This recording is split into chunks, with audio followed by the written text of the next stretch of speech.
آج جو بات میں آپ سے کہنا چاہتا ہوں وہ یہ ہے کہ آپ کی ذمہ داری کیا ہے؟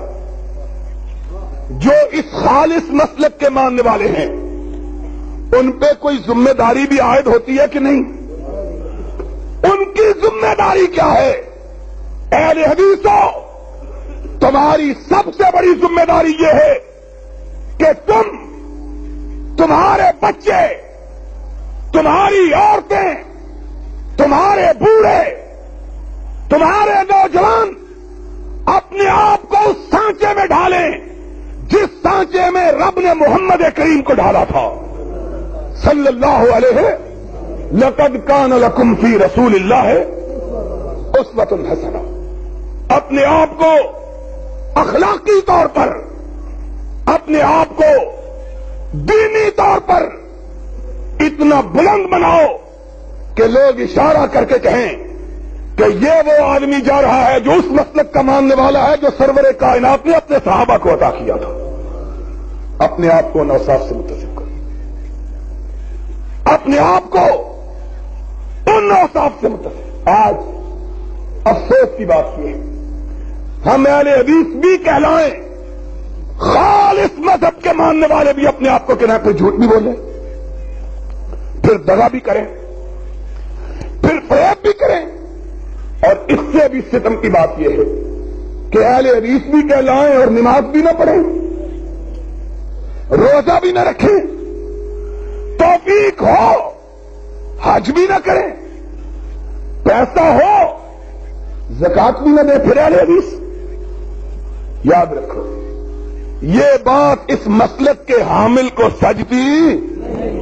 اہل حدیث وہ ہے جس کا عقیدہ یہ ہو کہ ادھر سرور کائنات کی زبان اقدس سے بات ادا ہو، ادھر اپنی گردن کو جھکا دیں۔ تمہارے اکابر کیا تھے؟ نبی یہ کائنات خطبہ دے رہے ہیں، یہ ہے نبی کی بات آ جانے کے بعد چونو چرا کی گنجائش، کوئی دلیل، کوئی حجت بازی، کسی بزرگ کا قول، کسی پیر کی بات نبی کی بات کی راہ میں رکاوٹ بن سکتی؟ اگر عقیدہ یہ ہے پھر عمل کیوں نہیں؟ پھر عمل کیوں نہیں؟ تمہاری روش تو یہ ہونی چاہیے کہ نبی یہ کائنات خطبہ دے رہے ہیں، ایک آدمی خطبے کے درمیان ہوتا ہے، اٹھا، حضور اکرم نے فرمایا بیٹھ جاؤ۔ اس کو کہا، اتنی دیر میں ایک صحابی مسجد کے اندر داخل ہوا، ابھی نبی یہ کائنات کی نگاہ، اس نے کہا آقا آپ نے کہا تھا بیٹھ جاؤ۔ آپ نے فرمایا ساتھی میں نے تجھ کو تو نہ کہا تھا، میں نے تو اس کھڑا ہونے والے کو کہا تھا۔ ہائے ہائے، اس نے کیا جواب دیا؟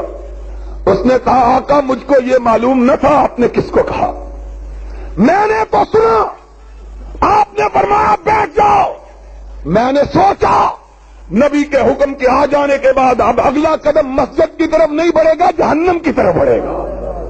نبی کی بات آ گئی، اب سوچنے کی گنجائش، پھر کہے کہ عمل نہیں۔ اہل حدیث وہ ہے جو صحیح معنوں میں سچے مسلک کا پیروکار ہوتے ہوئے اپنے آپ کو عملی طور پر بھی اس مسلک پر کاربند بتلاتا ہے۔ اہل حدیث سونے کی انگوٹھیاں پہنے ہوئے مسئلہ جانتا ہے۔ نبی یہ کائنات کی بارگاہ میں ایک شخص حاضر ہوا، سونے کی انگشتری پہنے ہوئے، نبی کی نگاہ مبارک اس پہ پڑی، ہاتھ بڑھایا، سونے کی مندری اس کی انگلی سے نکالی، پھینک دی۔ آپ نے فرمایا اللہ نے میرے امت کے مردوں پہ سونے کو حرام قرار دیا ہے۔ نبی یہ کائنات اٹھ کے چلے گئے، وہ صحابی بھی اٹھ کے جانے لگا۔ ساتھیوں نے کہا جا رہے ہو، یہ انگشتری، یہ انگوٹھی اٹھا لو۔ اس نے کہا کیوں اٹھا لوں؟ کہا اس کو جا کے اپنی بیوی کو دے دینا۔ اس نے کیا جواب دیا؟ اس نے کہا جس چیز کو میرے آقا نے پھینک دیا ہے اب قیامت تک اس کو اٹھانے کی جرت نہیں کر سکتا۔ انہوں نے کہا نبی نے مرد کے لیے حرام قرار دیا. فرمایا مجھ کو یہ معلوم نہیں, مجھ کو تو یہ معلوم ہے نبی نے میری انگلی سے نکال کے پھینکی تھی. نبی کی پھینکی ہوئی چیز کو میں اٹھانا گوارا کر سکتا ہیلے نہیں دوں. باجا شادی پہ بجا لیں, نبی کی آمد پہ لوگوں نے 10 بجائی تھی. ہیلے نہیں ڈھونڈتے, حجتیں نہیں ڈھونڈتے. اور جناب اگر باجا بجا لیا تو کیا حرج ہے, سارا دن ریڈیو تو بجتا ہی رہتا. ہیلے نہیں ڈھونڈتے. نبی نے کہہ دیا کافی ہے, نبی کا فرمایا ہوا کافی ہے. کس طرح لوگ مشہور واقعہ ہے. سرور کائنات حضرت محمد الرسول اللہ صلی اللہ علیہ وسلم نے اپنے حجرہ مبارکہ سے باہر تشریف لا کر اپنے ساتھی ابو ہریرہ کو آواز دی, ابو ہریرہ ادھر آؤ. ابو ہریرہ آئے. آقا کیا ہوا؟ فرمایا جاؤ مسجد نبوی کے دروازے پہ جا کے اعلان کر دو کہ آج سے رسول اللہ نے شراب کو حرام قرار دیا. حضرت ابو ہریرہ نے اعلان کیا. ماننے والے تھے نبی کے, سچے مسلمان. نبی کا نام کانوں سے ٹکرایا, لوگوں نے شراب کے مٹکے توڑ دیے. اس قوم نے توڑے جن کو گڑتی شراب پی لی جاتی ہے, مٹکے توڑ دیے. ابو ہریرہ کہتے ہیں ابھی میں مسجد نبوی کے دروازے سے دور نہیں ہٹا کہ میں نے دیکھا شراب کا سیلاب امڑ آیا. ایک مجلس میں لوگ بیٹھے ہوئے شراب پی رہے تھے. سرور کائنات کی بات ان کے کانوں سے ٹکرائی. گھر والے نے شراب کے مٹکے توڑے, شراب کو نالیوں میں بہا دیا. شراب بہہ چکی. شیشے کے بلور کے گلاس, بلور کی سراہیاں پڑی ہوئی تھی, ان پہ نگاہ پڑی. ایک سراہی کو اٹھایا, دیوار پہ مارا. پھر گلاس اٹھائے, توڑنے لگے. ایک ساتھی نے کہا اس کو کیوں توڑتے ہو؟ نبی نے شراب کو حرام قرار دیا ہے, گلاسوں کو تو حرام قرار نہیں دیا. کیا جواب دیا؟ کہنے لگا جس چیز کو نبی نے حرام قرار دیا ہے میں اس کی یادگار بھی اپنے گھر میں باقی رکھنا گوارا نہیں کرتا. لوگوں تمہاری ذمہ داری ہے, تم کتاب و سنت کے ماننے کے دعوے دار ہو. تمہاری زندگیاں کتاب و سنت کی آئینہ دار ہونی چاہیے. اور یاد رکھو مسلک اہل حدیث جو بر صغیر پاکستان اور ہندوستان میں پھیلا, 2 طریقوں سے پھیلا.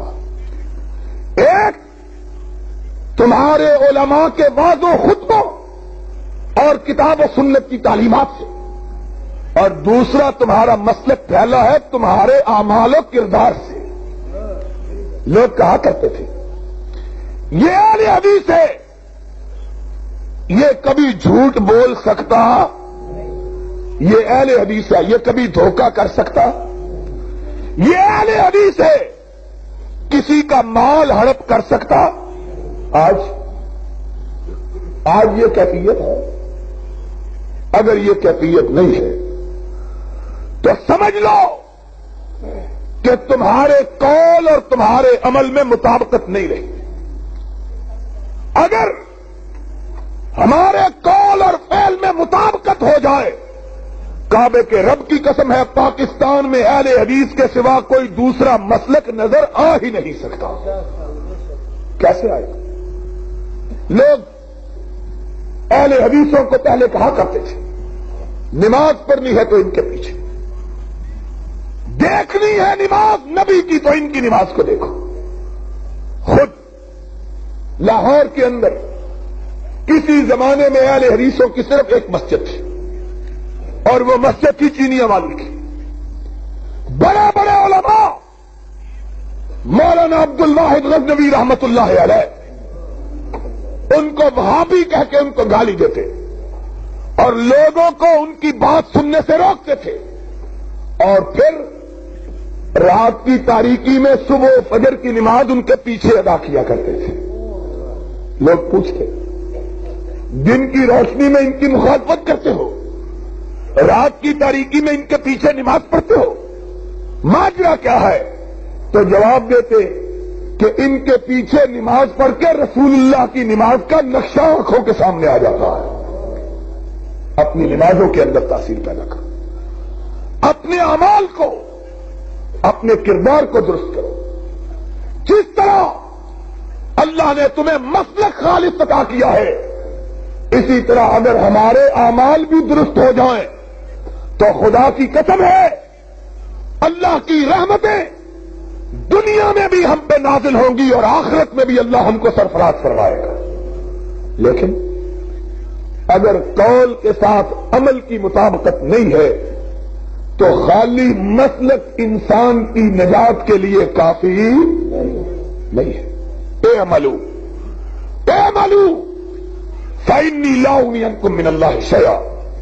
اہل حدیث کی سب سے بڑی ذمہ داری یہ ہے کہ وہ اپنے آپ کو سرور کائنات کی زندگی کے نقش قدم پہ، آپ کے نقوش پا پہ چلائیں، اپنی زندگیوں کو حضور کے سانچے میں ڈھلائیں، اپنے اعمال سے، اپنے اخلاق سے اس بات کو ثابت کریں کہ اہل حدیث کی گردن کٹ سکتی ہے لیکن غیر اللہ کے سامنے جھک سکتی نہیں۔ اہل حدیث اس کی لاش کے ٹکڑے کیے جا سکتے ہیں لیکن اس کو جھوٹ بولنے پر آمادہ کیا جا سکتا۔ جب ہم نے مسلک میں جھوٹ گوارا نہیں کیا تو ہم نے عمل میں بھی جھوٹ کو گوارا کرنا، اور یہی سبب ہے کہ انگریز جب اس ملک میں حکمران تھا، جتنا خوف زدہ تمہارے مسلک کے لوگوں سے تھا اتنا خوف زدہ دوسرے کسی مسلک کے لوگوں سے تھے۔ سمجھتا تھا کہ ان کے قول اور فعل میں مطابقت ہے، اہل حدیث جو کہتا ہے وہ کر کے دکھلاتا ہے، اور ہمیشہ آخرت اس کی نگاہوں میں رچی بسی رہتی ہے۔ آج لوگوں آخرت ہمیں یاد نہیں رہی، اور آج ہمارے مسلک کی خوبیوں کے باوجود لوگوں میں ہماری تاثیر اس لیے نہیں رہی کہ ہم بھی رسم و رواج کا شکار ہو کے رہ گئے۔ اپنے بچوں کی شادیاں کرتے ہیں اسی طرح کرتے ہیں جس طرح کے رب رسول کے باغی کرتے ہیں۔ موت ہوتی ہے وہی رسمیں ادا کرتے ہیں جو وہ لوگ ادا کرتے ہیں جنہوں نے اپنے مذہب کے اندر ملاوٹ پیدا کر لی ہے۔ تمہارا مسلک خالص ہے، تمہارا عمل بھی خالص ہونا چاہیے۔ جس طرح تمہارے مسلک میں ملاوٹ نہیں، اسی طرح تمہارے عمل کے اندر بھی ملاوٹ نہیں ہونی چاہیے۔ پھر دیکھو لوگ تمہاری بات کو کس طرح مانتے ہیں، اور اس کا نتیجہ صرف یہی نہیں ہوگا لوگ تمہارے مسلک کی طرف آئیں گے، بلکہ اس کا نتیجہ یہ بھی ہوگا کہ رب تمہاری دعاؤں کے اندر تاثیر پیدا فرمائے گا۔ جو رب سے مانگو گے رب عطا کرے گا۔ پھر محمد الرسول اللہ صلی اللہ علیہ وسلم نے ارشاد فرمایا کہ بندہ مومن کے لبوں سے اس کی دعا جدا نہیں ہوتی کہ رب اسے پہلے پورا فرما دیتا۔ لوگوں آج ہماری ذمہ داری یہ ہے کہ ہم اس مسلک صحیح کے پوری طرح عامل بنیں، اس کو خود سمجھیں، لوگوں کو سمجھانے والے بنے۔ پہلے ایک ایک اہل حدیث مبلغ ہوتا تھا، اب اچھے خاصے اہل حدیثوں کو اپنے مسلک کا علم، اپنے مسلک کی خبر رکھو اور عمل سے ثابت کرو کہ تم رسول اللہ کے دیے ہوئے دین کو ماننے والے ہو، وگرنہ یاد رکھو کہ نہ دنیا میں سرخروئی ہوگی نہ قیامت کے دن نجات ہوگی۔ آج سب سے اہم بات، سب سے اہم فریضہ جو ہم پہ عائد ہوتا ہے وہ عملی اصلاح کا ہے۔ اہل حدیثوں کو چاہیے اپنی اولادوں کو 5 وقتہ نمازی بنائیں، ان اولادوں کا بائیکاٹ کریں جو نماز نہیں پڑھتی، ان بچوں کا کوئی فائدہ نہیں جو بڑا روپیہ کماتے ہیں لیکن نماز کے قریب، ان اہل حدیث بچیوں کا کوئی فائدہ نہیں جو پیدا تو اہل حدیثوں کے گھروں میں ہوئی ہیں لیکن اللہ رسول کے احکامات کو نہیں جانتی. قیامت کے دن پوچھا جائے گا. نبی کائنات نے ارشاد فرمایا ایک عورت اپنے 4 رشتہ داروں کو جہنم میں لے کے جائے گی. حکم ہوگا اس عورت کو جہنم میں لے چلو. عورت کہے گی اللہ مجھے تو بھیج رہا ہے, میرے باپ کو کیسے چھوڑا ہے؟ خود نماز پڑھتا تھا, رفع یدین کرتا تھا, آمین اونچی کہتا تھا, ہاتھ سینے پہ باندھتا تھا, نبی کی سنت پہ آنچ نہ آنے دیتا تھا, لیکن کبھی مجھ کو رب تیری فرما برداری کے لیے مجھ پہ کبھی ناراض, مجھ کو کبھی تلقین نہیں. یہ کیسے جا رہا ہے جنت؟ میرے باپ کو بھی بلاؤ, میرے بھائی کو بھی بلاؤ, میرے شوہر کو بھی بلاؤ, میرے بیٹے کو بھی بلاؤ, خود بڑے نیک تھے لیکن مجھ کو نیکی کی کبھی تلقین. تمہاری ذمہ داری ہے. تمہارے گھروں میں فرق ہونا چاہیے. بات بری کسی کو لگے تو لگتی رہے. وہ اہل حدیث جس کے گھر میں دن کا آغاز ریڈیو کے ساتھ ہوتا ہے اور دن کا انجام ٹیلی ویژن پہ ہوتا ہے, وہ اہل حدیث کہلانے کا حق رکھتا نہیں. وہ اہل حدیث نہیں. تمہیں چاہیے کہ لوگوں کے گھروں میں دن کی ابتدا گانوں سے ہو رہی ہو, تمہارے گھر میں دن کی ابتدا سورہ یاسین کی تلاوت سے ہونی چاہیے. لوگوں کے گھروں میں شام کے اندھیرے ٹیلی ویژن سے ان کا آغاز ہونا چاہیے. تمہارے گھر میں شام کے اندھیرے آئیں, تمہاری بچیاں سورہ واقعہ کی تلاوت کر رہی ہوں. تمہارے گھروں میں اور لوگوں کے گھروں میں فرق ہونا چاہیے. لوگ بیٹھے ہوئے, عشاء کی نماز کا وقت گزر چکا, رات گزر چکی, ٹیلی ویژن کا ڈرامہ دیکھ رہے ہیں یا کسی ضمیر فروش مولوی کی تقریر سن رہے ہیں. اور یہ مولوی یہ بھی عجب شے ہے, اپنے لیے حلال میرے لیے حرام, دوسرا کرے تو حرام اور خود کرے تو. ایک مولوی ہر روز ٹی وی میں آتا تھا, اخبار میں اس نے پوچھا آپ کے گھر میں ٹی وی ہے؟ کہہ رہا میں ٹی وی کو حرام سمجھتا ہوں. اس سے بڑی منافقت کائنات میں کوئی دوسری ہو سکتی؟ اگر حرام سمجھتا ہے تو یہاں چاول کھانے آتا ہے, خود ٹی وی میں کیوں آتا ہے؟ تمہارے گھروں میں لوگوں کے گھروں میں فرق ہونا چاہیے. لوگ رات کو ٹی وی کے سامنے بیٹھے ہوئے اور تمہیں عشاء کے بعد بستر پہ لیٹ کے سورہ ملک کی تلاوت کرنا چاہیے. تمہارے گھروں میں فرق ہونا چاہیے. یہ اٹھیں گے قیامت کے دن, ٹی وی ان کے سامنے ہوگا اور فرشتے ان کے پیچھے ہوں گے, اور تم اگر قرآن پڑھ کے سوئے تم اٹھو گے قیامت کے دن, سورہ ملک تمہیں اس طرح اپنی آغوش میں لیے ہوئے ہوگی جس طرح مرغی اپنے بچوں کو اپنی آغوش میں لیے ہوئے ہوتی ہے.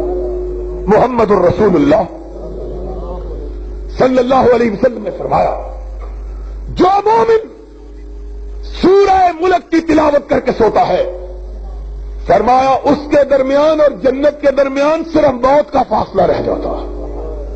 ادھر مرا, ادھر جنت الفردوس میں داخل کیا.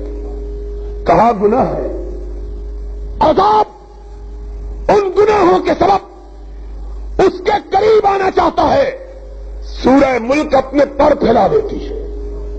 یہ مجھ کو پڑھ کے سویا ہے, اس پہ تیرا اللہ عذاب آ سکتا, میں اس کی سفارش کرتا ہوں. تیرا قرآن, اور رب کہتا ہے جس کی میرے قرآن نے سفارش کی میں اپنے قرآن کی سفارش کبھی رد کروں گا. پہلے بھی سو کہتے کیا, اور لوگوں نے تو اپنی زندگی برباد کی ہے جھوٹے وظیفوں کے یاد کرنے پر. تم قرآن کے سچے وظیفے یاد کرو.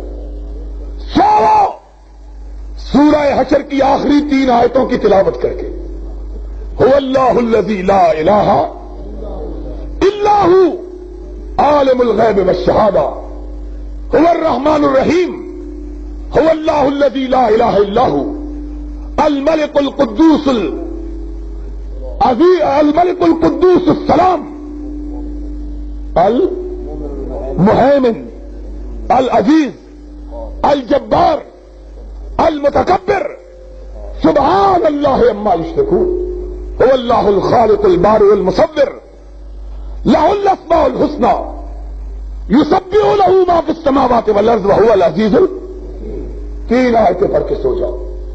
کیوں سو جاؤ؟ کسی پیر فقیر کا نسخہ ہے؟ مدینے والے کا نسخہ. اس نے کہا تم تین آیتیں پڑھ کے سو جاؤ، 70,000 فرشتہ جب تک تم سوئے رہو گے جاگ کے تمہاری بخشش کی دعا مانگتا رہے گا. تم سو جاؤ، 70,000 فرشتہ تمہاری دعا مغفرت کے لیے جاگ رہا، اور جس کی دعائیں مغفرت 70,000 فرشتہ مانگے اس کے جنتی ہونے میں کوئی شبہ کر سکتا ہے؟ اور اگر ٹی وی کی فلم دیکھ کے سو گے تو پھر تمہارے درمیان، لوگوں کے درمیان فرق ہونا چاہیے. لوگوں کو پتا چلے یہ اہل حدیث کا گھر ہے جہاں سے قرآن کی آواز آتی ہے. لوگوں کو پتا چلے یہ بچیاں اہل حدیث کی ہیں جن کی شرم و حیا کو دیکھ کے فرشتے بھی رشک کرتے ہیں. لوگوں کو پتا چلے یہ جوان اہل حدیث جوان ہیں جن کی حیا کو دیکھ کر مائیں ان کی مثالیں دیتی ہیں. میرے فاروق آباد کے شبان اہل حدیث کے جوانوں، اپنے آپ کو صحیح معنوں میں اہل حدیث کا شبان بناؤ. اور اہل حدیث کا نوجوان وہی ہے کہ جس کی پاک بازی کی محلے کی عورتیں گواہی دیں. وہ اہل حدیث کا جوان نہیں ہے جو جوان ہوا محلے کی بہنوں اور بیٹیوں کو مصیبت پڑ گئی، خیراں دا پتر جوان ہو گیا ہے. کس طرح راج انج کھڑا ہے جس طرح سپ کھڑا ہوتا ہے. وہ اہل حدیث کا بیٹا نہیں ہے. اپنی نگاہوں کو آوارگی سے بچاؤ، اپنی زبانوں کو غیبت سے بچاؤ، اپنے کانوں کو جھوٹ کے سننے سے بچاؤ، اپنے دماغوں کو برے خیالات کی آماجگاہ بننے سے بچاؤ، اپنے آپ کو اللہ کے رسول کے تابع بناؤ. پھر دیکھو اللہ کی نصرت، اللہ کی تائید تمہارے لیے نازل ہوتی ہے کہ نہیں ہوتی. دنیا میں بھی نازل ہوگی، آخرت میں بھی نازل ہوگی. اور انشاءاللہ اس مسلک، سچے مسلک کی برکت سے تمہاری زندگیوں میں انقلاب پیدا ہوگا. اور بولو انشاءاللہ انقلاب پیدا ہوگا. ہماری زندگیوں میں بھی انقلاب ہوگا، ہماری اولادوں کی زندگیوں میں بھی انقلاب پیدا ہوگا. اور پھر یہ انقلاب شدہ اولادیں انشاءاللہ پاکستان میں انقلاب پیدا کرے گی کتاب و سنت کا. اور اس ملک میں کتاب و سنت کا پرچم لہرائے گا. اس ملک میں کتاب و سنت کا پرچم لہرائے گا. یہاں محمد کا لایا ہوا نظام نافذ ہوگا. لیکن رب کی قسم ہے اسی وقت ہوگا جب تم اس کے نافذ کرنے کے لیے اپنے آپ کو تیار کرو گے. جب تک تم تیار نہیں کرتے اپنے آپ کو تب تک اسلامی نظام نافذ ہو سکتا نہیں. اپنے آپ کو تیار کرو، روحانی طور پر، مادی طور پر تیاری، ایک دوسرے کے ساتھ بھائی چارہ، ایک دوسرے سے مواخات، ایک دوسرے کی محبت. یہ نہیں اہل حدیث اس کو کہتے ہیں جو سر پہ لاٹھی رکھ کے آتا ہے، گھر سے بیوی سے مار کھا کے آتا ہے، سارا روب مولوی پہ جماتا ہے، کہتا ہے بتی خراب ہو گئی ہے. بتی خراب ہو گئی ہے، مولوی بابڈا کا افسر ہے، مولوی کیا کرے؟ پانی نہیں ہے آج. اور مولوی جی پانی کیوں نہیں؟ مولوی ہے کہ معاشقی ہے؟ پانی یہ مولوی کیا کرے؟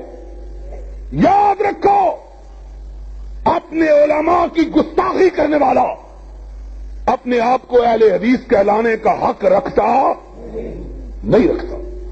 اور علماء کو بھی اپنے آپ کو نبی کے سانچے میں ڈھالنا چاہیے. لوگوں کی جیبوں پہ نظر نہیں ہونی چاہیے، لوگوں کے سینوں پہ نظر ہونی چاہیے. وہ مولوی نہیں جو لوگوں کی جیبوں پہ نظر رکھتا ہے.